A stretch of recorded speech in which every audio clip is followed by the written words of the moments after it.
Hey guys, it's Blahzaye and we're back at it again with another video. If you like vibing out with me, as always, go ahead and hit the like and subscribe button. Today, we're just gonna go through these videos. I got some reputable people, some people that are in the industry that are showing you that these guys are not making as much money as you think they are, unless you're hitting it independent. Like it's 2025, labels are gonna be taking their cut. You know, agencies are gonna be taking their cut. Let's get into it. Getting it touring, or if you're not getting it through other means, this music shit is a rap.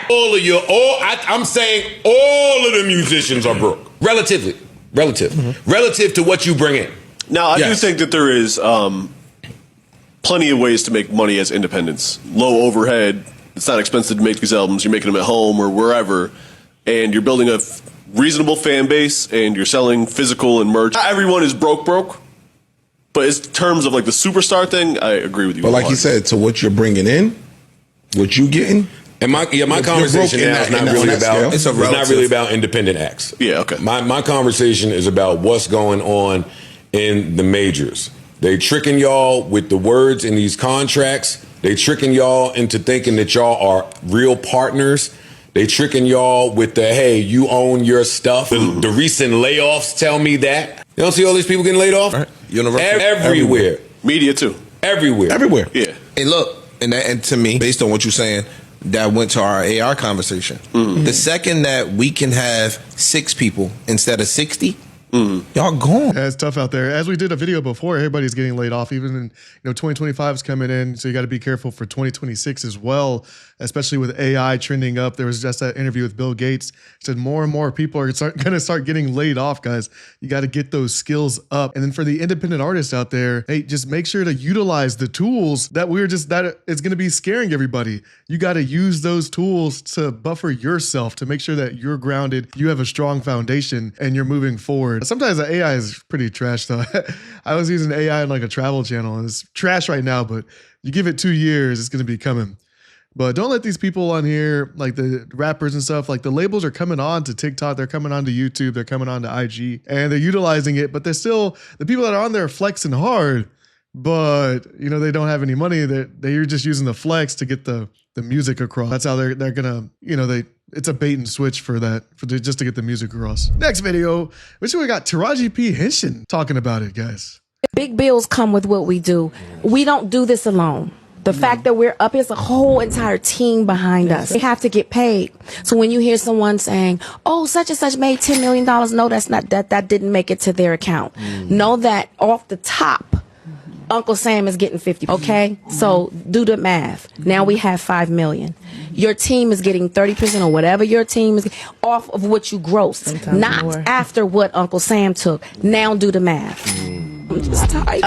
I'm tired. Yeah, guys, as she was saying, we don't do this alone. You made $10 million and then you got to pay taxes. Hopefully it's structured appropriately and you could tax deduct a couple of those things. Like maybe, I don't know, I don't have a S Corp, but employees, all the tools, all the equipment for the year, all that stuff. If you're super knowledgeable about that stuff, throw it down in the comments because we're all learning here as well. But yeah, you got to take all that into consideration. That's why being independent is so good, but also so hard at the same time. If you're independent, you're getting the majority of the cut, but you're putting in all the work. And it's a lot of multiple full-time jobs that you're putting in. But if you just see like actors on the scene, you just see like these musicians on the scene, especially the ones that are in these fresh contracts that needed to sign the contracts, then don't let them fool you. Don't try to emulate what they're trying to put out. It's all a trap for everyday working people. They're living normal lives on the day-to-day, and just remember that it's all mostly an act. Next video. Most of these rappers are paying their manager 20% is 200K, right? Most of them are also paying the lawyer 5 and the business manager 5. So that's 10% for them and 20 for the manager. So it's 30% total commissions that has to come off the top. So of the $1 million, take off 300K, right? Because that's 30%. So you're at 700K. Of that 700K, you are now in the tax bracket that's taxed around like 48%. Let's just call it 50, right? Cut that in half. So $1 million is 350K net. That's what you net. This is before you spend $1. The reason why motherfuckers go broke is because they get $1 million and think they have $1 million to spend. True. No, you don't. You don't. No, you don't. And you see people that like NBA players, football players, you see that they spend a ridiculous amount of money and then they always end up broke on the back end. And then the shitty thing is they get injured as well. I mean, you can see that the same thing like with an actor or rapper, like they're really, really hot, have a lot of money. I think even T-Pain talks about it, just spending flagrant amount of money because they're getting it. They're making it. They got the bag. It's too easy. It's too easy. They got the bag. But then you fall off. You're not popular anymore. Maybe you got some a couple baby mamas because you were successful. You were at the top. And then now the bag dries up and you still got all these bills to pay. You bought the mansion. You bought the lamb. You got the Lambo. You got the Urus. He's a family man. He has a lot of baby mamas. Remember that. And it dries up and you still got to pay. And then you got to make sure you take that taxes off. You don't want to get hit for tax. Go out like a mobster. That's how they got him. Next video. Money. Guys like Connor Price, I keep bringing up his name, but he's making more money than 99.5% of all the biggest artists right now because he owns all his stuff. Snoop Dogg was doing an interview and he was saying off 1 billion streams, he made $45,000. That's now, ridiculous. okay. Snoop Dogg. Yes. Perspective. What you're supposed to make just off a DistroKid, and you actually have more royalties than this, but the baseline streaming royalty is technically $450,000. It's $5 per thousand, give or take, the country was streamed in. It's crazy. People think you can't make money on Spotify. It's because they don't own their music. Yeah. So that's why they're not making money on Spotify. That's a good lesson. So yeah, just pretty much his main thing is like, don't be scared. Make sure you keep your music licensed under you, which you see the big people doing. That's how Prince did it. He just changed his name. And then you see how Taylor Swift did it. She had to get her masters re-signed. So she remade that album and then submitted it out again. So everything is actually in her name and not in the labels because of the master record label. So even though she had the same songs, she had to re-release that stuff just to get it out. So all the royalties and all the money that it generates is actually in her name. Otherwise, everybody's broke. But sometimes, hey, you don't knock it, man. Like sometimes you need the label to put you on. Sometimes a lot of people, if you're coming up from it, then you don't have the necessary means and you got to take these loans. Maybe you have to sign a 360 deal just to get out from where you were at. Everybody would advise against it. But when you're not surrounded by people that know what the hell they're doing or they're people that are actually taking care of you, that's why your network is so important. That's why trying to keep the same people around you when you're trying to come up, when you're making your way up. I know it's hard because a lot of people don't believe you, especially if you're an artist. When you're trying to make it up, when you're trying to come up, they all believe that you're going to fail or not put in the work. You don't want to have people around you that are from your hometown that are just trying to ask for money too. So it's really hard to do that. The whole thing is hard, and especially trying to be independent, trying to keep everything in your name is hard. And that's why sometimes people, they make those deals. I want to try to play both sides, try to figure out why people take the 360 deals, why people take the bad contracts, even though they know they've heard it now with social media.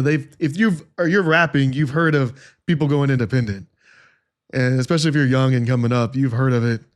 So it's not like it's a new idea to these people. I thought that everybody had money except me. Like every new artist, I guess, but I thought everybody had money and I didn't have no money. Like I would see my do these music video shoots and my got chains and cars and all type. And I'm in a 1-bedroom apartment with 4 months. You feel me? So there was a time where I was really thinking, bro, why do everybody got money and I don't got no money? Is it because I'm independent? Nah, the truth is everybody didn't have no money. There's a lot of money that didn't have no damn money, but they don't tell you that because the label's job is to make it look like you got some money. Renting and stuff, right? Yeah. We're going to give you the car. We're going to give you the cosigns. We're going to put you in the studio with this motherfucker. We're going to have cameras following you around everywhere you go. And I didn't have that. You know what I'm saying? So I was thinking like, damn, everybody getting money but me. But nah, everybody look like they got money except me. Yeah.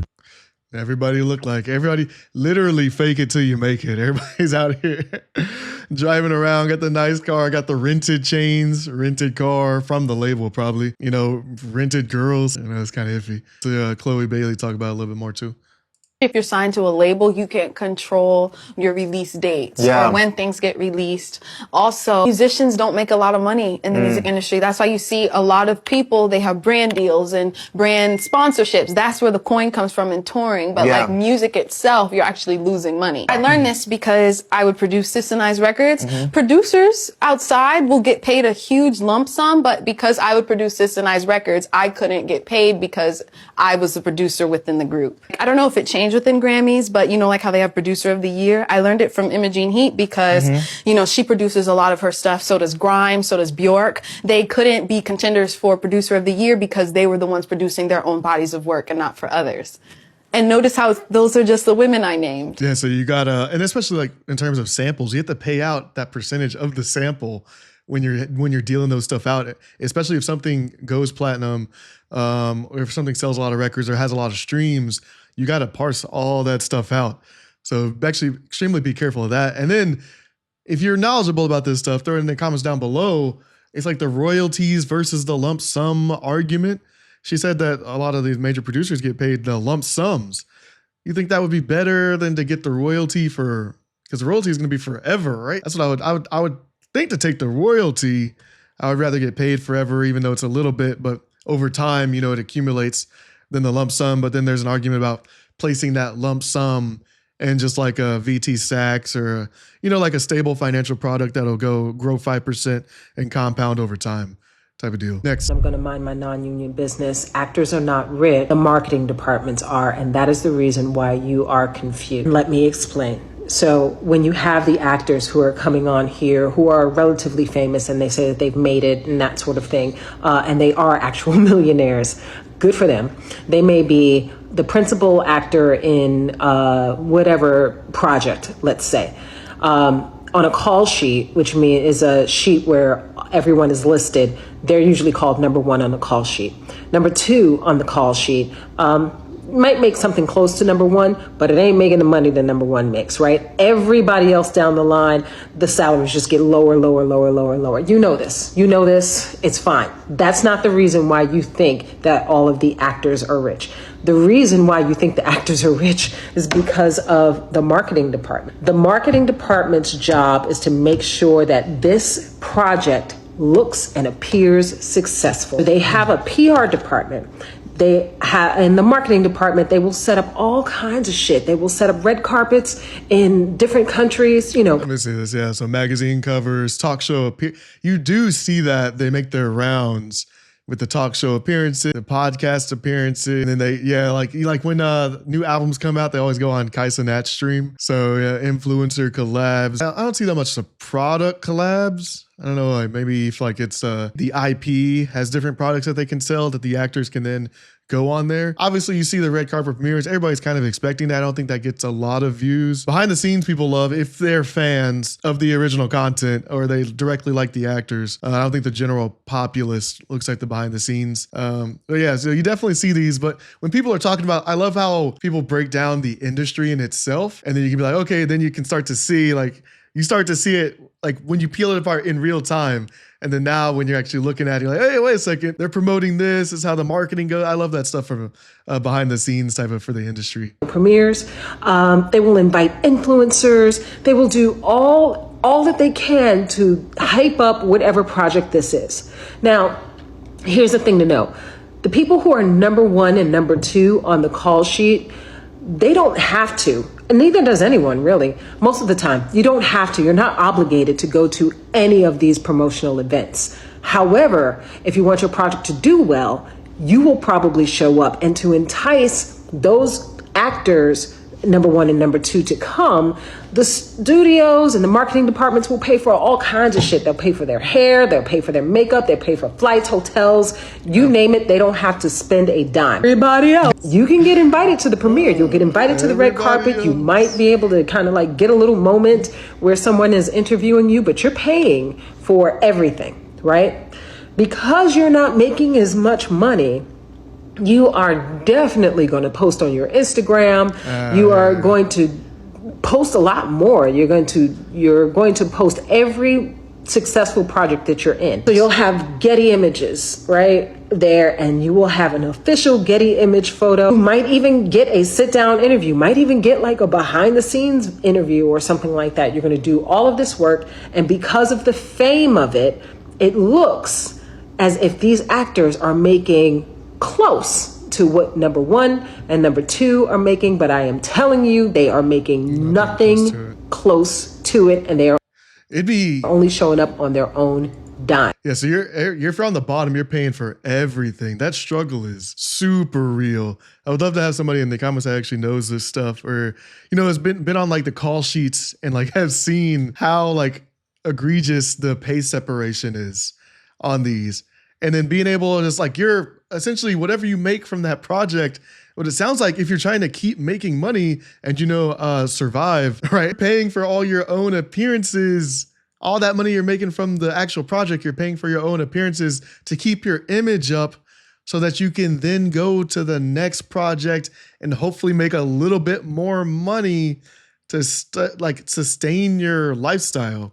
So as you can see here in 2025 and 2026, all the years coming up, how that could definitely affect everything, especially just how vulnerable everybody that are not on the call sheet as number one or number two are to everything that else normal people, normal everyday working people are affected by. They're as vulnerable as we are to inflation, to tariffs, high rent prices, high grocery prices, vehicles going down, all that stuff.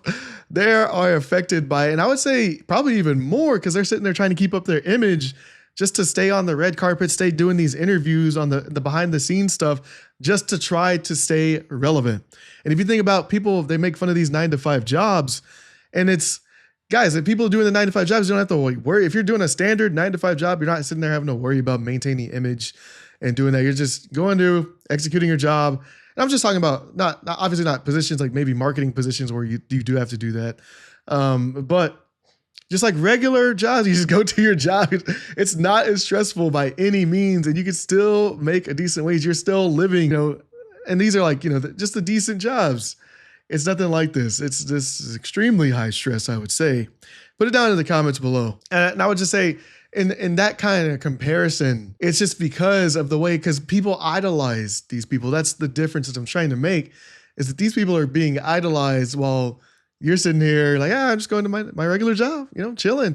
And they're stressing about how they're going to keep their name relevant this whole time just so that they can maintain a job for the next project, get their name a little bit higher on that call sheet. Next video. Up front sometimes, depending on, where you are in your career. So you get this money up front, but you're only good as your last project. So your value to the bottom line when you're dealing with networks or studios is like, how valuable are you? And sometimes if you're not that valuable anymore, you're not bringing in the money. But what happens is there's a lot of money going out of the door, right? So you get this money, and if you hit a time in your career where the money is not, sustainable, it's not really coming in, but everything is going out the door. So you, as you mentioned, you got agent, you got manager, you got financial people that you have to pay. You have lawyers you have to pay, right? You have, let's say if you have a team, pardon me, for like publicity and all that stuff, and all the things that come with creating an entity or creating a commodity as an artist. So it's a lot of money that's going out. And let's not forget the government, like the gangsters. You know what I'm saying? The silent partner. Yeah, man, the silent partner. If you don't do it, they stick you up, right? They come to knock at that door. He broke it down pretty much just like the other lady did. You get that money up front, you got to be extremely careful with that outflow and like how your expenses are breaking down over that timeline just to bridge it over to the next project, guys. All to say that this is a much harder lifestyle than people, fantasize about and try to idolize these people. And they're paying to be idolized. They're paying just to stay relevant unless you're at the top of that call sheet. Same goes with the rapper. Same goes with like just musicians in general. I would say just typical everyday musicians are most likely going through the same thing as we saw in the previous video. Tell me what you guys think. Throw it down in the comments below. If you like vibing out with me in this video, please like and subscribe. I'll see you guys in the next video.